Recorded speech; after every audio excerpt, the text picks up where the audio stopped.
নারীদের জান্নাতে যাওয়াও সহজ, নারীদের জাহান্নামে যাওয়াও সহজ। এর জন্য আমরা পশু জবাই করব।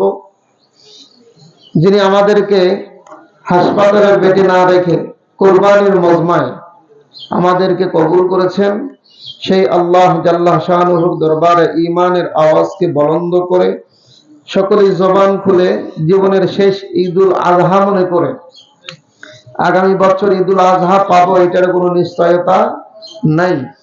সম্মানিত সুধী, এমন একটা মনোভাব প্রকাশ করে উচ্চ আওয়াজে আল্লাহ তাআলার কালিমাতুর শুকর আদায় করি, চিৎকার করে বলি আলহামদুলিল্লাহ।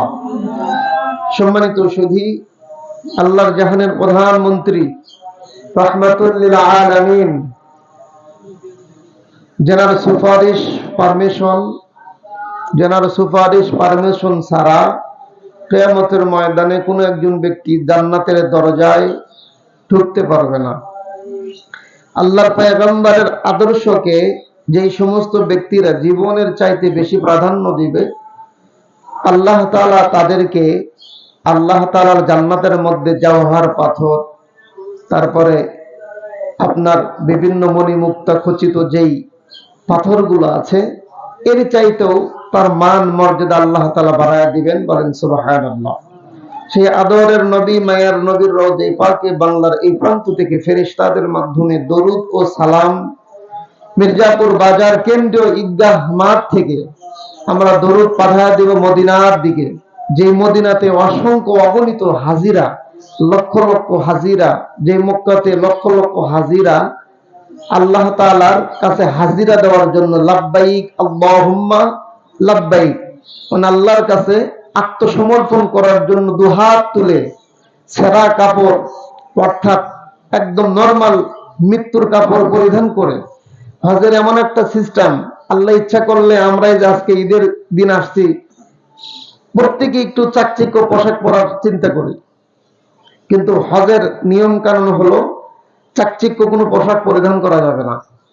আল্লাহর দরবারে গেলে আপনাকে নমনীয় হয়ে যেতে হবে, আল্লাহর দরবারে গেলে আপনাকে আত্মসমর্পণ করতে হবে। দুহাত তুলে আল্লাহর কাছে আত্মসমর্পণ করবে আর বলবে লাব্বাইক আল্লাহুম্মা লাব্বাইক, তোমার বান্দা হাজির, আল্লাহ তোমার দরবারে হাজির, তুমি আমাকে গুনাহ মাফ করে আমার নিজ নিজ দেশে পাঠাইয়া দাও। সম্মানিত সুধী, যে নবী মদিনার জমিনে ঘুমিয়ে আছেন, যেনার কবরে সালাম দেওয়ার জন্য অসংখ্য হাজিরা নিজ নিজ দেশ থেকে আগমন হয়েছে, সেই নবীর রওজায়ে পাকে আমরা যেতে পারি নাই, কিন্তু আমরা এখান থেকে ফেরেশতাদের মাধ্যমে দরুদ ও সালাম পাঠিয়ে দিব। উচ্চ আওয়াজে বলি সাল্লাল্লাহু আলাইহি ওয়াসাল্লাম। সকলেই জবান ভরে দিল থেকে আবার উচ্চ আওয়াজে বলি সাল্লাল্লাহু আলাইহি ওয়াসাল্লাম। সম্মানিত সুধী, পৃথিবীতে মানুষের চাওয়ার শেষ নাই, মানুষের অভাবের শেষ নাই। এই জন্যই কবি বলেন, মানুষের মুখে যতক্ষণ পর্যন্ত মাটি না পড়বে ততক্ষণ পর্যন্ত মানুষের চাহাত, মানুষের আশা ফুরাবে না। একটা মানুষ এক সময় সোনের ঘরের মধ্যে ছিল, ওই সোনের ঘরওয়ালা চিন্তা করে, খেয়াল করে দেখেন, উনি চিন্তা করে যে আমি যদি একটা টিনের ঘর তৈরি করতে পারতাম। আল্লাহ তাআলা যে কোনো একটা উসিলা করে টিনের ঘর বানাইছে, টিনের ঘরের মধ্যে ঢুকতে মনে করে যে ইটের ঘর যদি হলেনি আমার যে কত ভালো হলেনি, অথচ আগে আসলে সোনের ঘর, সোনের ঘর থেকে ইটার ঘর, সোনের ঘর থেকে টিনের ঘর করার পরে চিন্তা করে যে আমার যদি একটা ইটের ঘর হতো। মানে ওনার চাহাত বা আমার চাহাত, বান্দার চাহাত শেষ নাই। সম্মানিত সুধী, পয়গম্বর আলাইহিস সালাতু ওয়াস সালামের আদর্শ একটা মুসলমানের জীবনের, তার জীবনকে আল্লাহর কাছে দামি বানাইতে গেলে নবীদের আদর্শ ছাড়া, নবীদের কথা ছাড়া, নবীদের কর্ম ছাড়া, নবীদের পদ্ধতি ছাড়া কোন ব্যক্তি আল্লাহর আদালতের দাম হবে না। যেমন দেখেন, এই যে আমরা নখের চারাগুলো কাটি, এটা কিন্তু আমার নবীর সুন্নাহ না, আমার নবীর আদর্শ না, এটা হলো ইব্রাহিম নবীর আদর্শ। এই আদর্শটা ইব্রাহিম নবীর। মুসলিম উম্মার জন্য আল্লাহ তাআলা অসংখ্য তার বডিটাকে, বান্দার বডিটাকে সুস্থ রাখার জন্য অসংখ্য নিয়ম নীতি নবীদের দ্বারাই, রাসূলদের দ্বারাই, নবীদের দ্বারাই দেখা দিয়েছেন। কোন ব্যক্তি যদি এই নখের চারাকে বড় রাখে, তার শারীরিক দুর্বলতা আসবে, এর ভিতর থেকে অসংখ্য জীবাণু তার পেটের মধ্যে যাবে। এটা হলো বাহির দৃষ্টিতে কথা বললাম, কিন্তু নবীদের আদর্শ ছাড়া, নবীর নিয়ম নীতি ছাড়া আপনি যদি নিজের মতো করে জীবনটা গড়ান, আপনার জীবনের কোনো কাজ আল্লাহর আদালতে কবুল হবে না। এই নখটা কাটা, এই চারাটা কাটা হলো ইব্রাহিম নবীর আদর্শ। দেখেন আমরা অনেকেই আছি, বিশেষ করে এই অভ্যাসটা মেয়েদের মধ্যে বেশি। মেয়েরা কিন্তু নখকে বড় রাখে, সকলেই উচ্চ আওয়াজে জবান খুলে বলেন, কথা বলেন, ঠিক না বেশি? ছেলেদের চাইতে মেয়েরা বেশি রাখে, কারণ ওরা তো জাহান্নামে বেশি, জাহান্নামের আসামি মেয়েরা বেশি। এই কথা কার? নবীর কথা।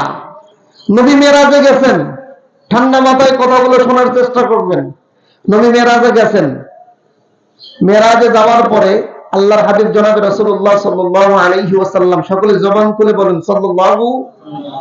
এখানে আসছেন দুইটা নেকি কামাই করার জন্য, জবান খুলে বলার চেষ্টা করবেন। সাল্লাল্লাহু বললে আপনার উপর আল্লাহর পক্ষ থেকে 10টা নেকি নাযিল হবে। কেন আপনি নেকি থেকে বঞ্চিত হবেন? আগামী ঈদগাহে মাঠে আপনি আসতে পারবেন? কোনো নিশ্চয়তা নাই। আল্লাহর হাবিব মেরাজ থেকে এসে ফাতেমার দরবারে, ফাতেমার বাড়ি থেকে খালি কান্দে। ফাতেমা রাদিয়াল্লাহু তাআলা আনহা জিজ্ঞেস করে, আব্বা আপনি কান্দেন কেন? আপনি তো ভ্রমণ করে আসলেন। বলতে, ফাতেমা আমি এমন একটা দৃশ্য দেখছি, কি? আমি জাহান্নাম জান্নাত দুইটাই দেখছি। জান্নাত জাহান্নাম দুইটা দেখার পরে দেখলাম জাহান্নামের মধ্যে যেই আসামিগুলো পুরুষের চাইতে নারীদের সংখ্যা বেশি। নাউজুবিল্লাহ বলেন। কারণ নারীদের জান্নাতে যাওয়াও সহজ, নারীদের জাহান্নামে যাওয়াও সহজ। জান্নাতে যাওয়া যেমন সহজ, জাহান্নামে যাওয়াটা তার চাইতে বেশি সহজ। কোন মেয়ে যদি নখের চারা বড় রাখে, সেই মেয়ে যদি নখের উপর লেল পালিশ লাগায়, ওই মেয়ে মারা যাওয়ার পরে ওই মেয়েকে যদি সারা পৃথিবীর মানুষ সাবমার্সিবল বসায়া এবং মনে করেন যে মোটর লাগাইয়া, পাইপ লাগাইয়া যদি গোসল করে দেয়, তারপর শরীর পাক হবে না। কথাটা আবারও বলছি, কোন মেয়ে যদি চারা বড় রাখে, সেই চারার উপর যদি লেল পালিশ লাগায়, লেল পালিশ বোঝেন তো? এই লেল পালিশ লাগানোর পরে আল্লাহ না করে ওই হালতে যদি মারা যায়, ওই মেয়েকে যতই গোসল করানো হয় সেই মেয়ে পবিত্র হবে। আর যেই মেয়ে পবিত্র দেহ নিয়ে কবরে যেতে পারবে না, তার অবস্থাটা কি হবে? আজকে অধিকাংশ নারীদের মধ্যে দেখবেন, বিশেষ করে ইয়ং জেনারেশন, কলেজ ইউনিভার্সিটির মেয়েরা, যেটাকে আলতা মাডাম বলে, মানে এখন ডিজিটাল যুগ জামানা, এই সমস্ত মেয়েরা নখের চারাগুলো বড় রাখে। কিছু কিছু ইয়ং জেনারেশন ছেলেরাও নখের চারাগুলো বড় রাখে। এটা নবীর কওল অনুযায়ী, নবীর হাদিস অনুযায়ী হারাম। যেমন আজকে আমরা কিন্তু নখের চারাগুলো কুরবানি দেওয়ার পর কাটবো, আমরা 10 দিন হলো এগুলো কিন্তু কাটি না। কথা বলে ঠিক কিনা? আমরা রাখছি। এই রাখাটাও নবীর আদর্শ, আবার কাটাটাও নবীর আদর্শ। এই ঈদুল আজহার এই আজকের এই নামাজটা আমি যদি আজকে রোজা রাখি, রোজা হবে হারাম। ঈদের দিনে রোজা রাখা কি হারাম? অথচ কালকে রোজা আপনার ঈদের এই 3 দিন পর রোজা রাখবেন, হালাল। রোজা একটা ইবাদত, সেটাও হারাম। রোজা আবার পরের 2-3 দিন পর রাখবেন, সেটা আবার হালাল। তার মানে কি? আপনার নিয়ম নীতি অনুযায়ী ইবাদত করলে চলবে না। কার নিয়ম নীতি? নবীর নিয়ম নীতি অনুযায়ী ইবাদত করতে হবে। কথা বলেন ঠিক কিনা?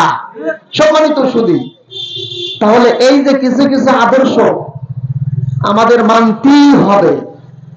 ইব্রাহিম আলাইহিস সালাতু ওয়াস সালামের যে আদর্শগুলো আছে, যেমন মোজ কাটা, এটা হলো ইব্রাহিম নবীর আদর্শ। আমাদের মোজ যে বড় করা ছোট করা, এই দুইটার মধ্যে পদ্ধতি কোনটা নবীর? বড় না ছোট? আমরা সকলেই জবান করে কথা বলি না কেন? বড় না ছোট?